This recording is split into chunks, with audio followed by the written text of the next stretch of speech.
တရုတ်မျိုးသားဖွံ့ဖြိုးတိုးတက်ရေးနဲ့ပြုပြင်ပြောင်းလဲရေးကော်မရှင်နဲ့ပန်နာရေးဝန်ကြီးဌာနတို့ကနိုင်ငံရဲ့မော်တော်ယာဉ်ကုန်သွယ်မှုထောက်ပံ့ကြေးအစီအစဉ်သစ်တွေကိုထုတ်ပြန်ကြေညာလိုက်ပါတယ်။2026နှစ်အတွက်ပြောင်းလဲလိုက်တဲ့မူဝါဒအသစ်ကတော့မော်တော်ယာဉ်ကုန်သွယ်မှုလုပ်တဲ့အခါ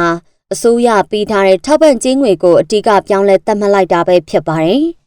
ဒီမူဝါဒသစ်မှာအထူးခြားဆုံးချက်ကတော့ကားဝယ်တဲ့အခါပုံသေးထောက်ပံ့ကြေးပေးထားရာကနေကားတန်ဖိုးအနည်းများပေါ်မှုတည်ပြီးထောက်ပံ့ကြေးရာခိုင်နှုန်းပြောင်းလဲသတ်မှတ်ထားတယ်လို့အဲ့ဒီကြေညာချက်မှာဖော်ပြထားပါတယ်။သတ်မှတ်ထားတဲ့တက်တန်းကုန်သွားတဲ့ကားဟောင်းတွေကိုဖျက်သိမ်းပြီးကားသစ်တွေနဲ့အစားထိုးတဲ့ကားပိုင်ရှင်တွေအတွက်တော့ကားတန်ဖိုးရဲ့ရာခိုင်နှုန်းအလိုက်ထောက်ပံ့ကြေးရမှာဖြစ်ပါတယ်။ရင်အိုရင်ဟောင်းအပ်ပြီးရင်အသစ်နဲ့စားထိုးမဲ့ပိုင်ရှင်တွေအတွက်စွန့်ရင်သုံးကားဆိုရင်တော့ကားတန်ဖိုးရဲ့12ရာခိုင်နှုန်းထောက်ပံ့ကြေးရကြမှာဖြစ်ပါတယ်။အင်ဂျင်ပါဝါသေးတဲ့တက်စီသုံးကားတွေနဲ့အစားထိုးမဲ့ဆိုရင်တော့ကားတန်ဖိုးရဲ့10ရာခိုင်နှုန်းထောက်ပံ့ကြေးရမယ်လို့ကြေညာချက်မှာရေးထားပါတယ်။ရင်အိုရင်ဟောင်းအပ်စနစ်နဲ့မဟုတ်ပဲစွန့်ရင်သုံးကားတစ်ကိုဝယ်မယ်ဆိုရင်တော့ကားတန်ဖိုးရဲ့8ရာခိုင်နှုန်းပဲရမှာဖြစ်တယ်လို့အင်ဂျင်ပါဝါသေးတဲ့တက်စီသုံးကားတစ်တွေကိုဝယ်မယ်ဆိုရင်တော့ကားတန်ဖိုးရဲ့6ရာခိုင်နှုန်းပဲထောက်ပံ့ကြေးရတော့မှာဖြစ်ပါတယ်။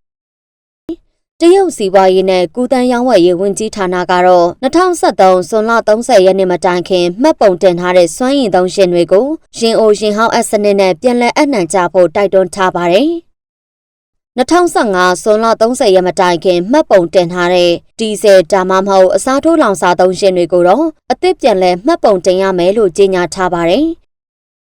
တရုတ်မှာကားသစ်အစီးရေတိုးလာသလိုလျှက်စစ်ကားအရေအတွက်လည်းများလာတဲ့အတွက်ကြောင့်အစိုးရအနေနဲ့ပုံသေးထောက်ပံ့ကြေးကနေရာခိုင်နှုန်းအလိုက်ထောက်ပံ့ကြေးပြောင်းလဲလိုက်တာလို့ကျွမ်းကျင်သူတွေကပြောပါတယ်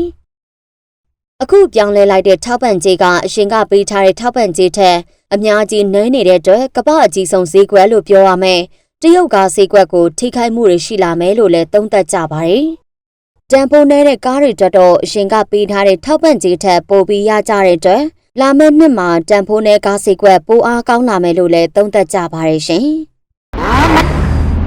။